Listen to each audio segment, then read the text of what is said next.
Juneteenth! Our family!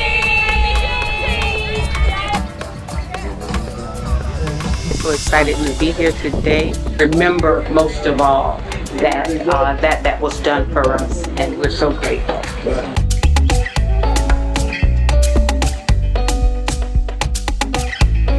I need everyone to call 2 friends and 2 family members or neighbors and tell them to come on out and join us as we celebrate Juneteenth in the city of Deerfield Beach. So come on, let's get this party started and let's celebrate!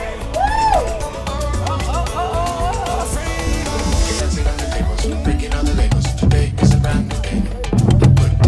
Deerfield Beach was the first city in South Florida, if not the entire state of Florida, to recognize Juneteenth as a holiday. We have some of the historic families here in Deerfield Beach with us. They're lined around here. Thank you for being here, everybody. We got pasta salad, we got ribs, we got everything. Jerk chicken, we got everything. It's an event for everyone in this country because it's really the first time in our American history where everyone was free. Hey, Juneteenth is Black history. Wrong. Juneteenth is American history.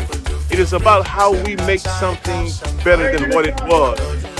Randomly talking to people, say, hey, what is Juneteenth? And taking this opportunity to educate them as well. Actually going good. A lot of people know a lot more than I thought. I actually love what y'all do out here, so I want y'all to keep it up. Thank y'all, Deerfield, for y'all sitting there coming out here supporting the kids and making sure they have fun. Just celebrate with the people of Deerfield Beach a great day.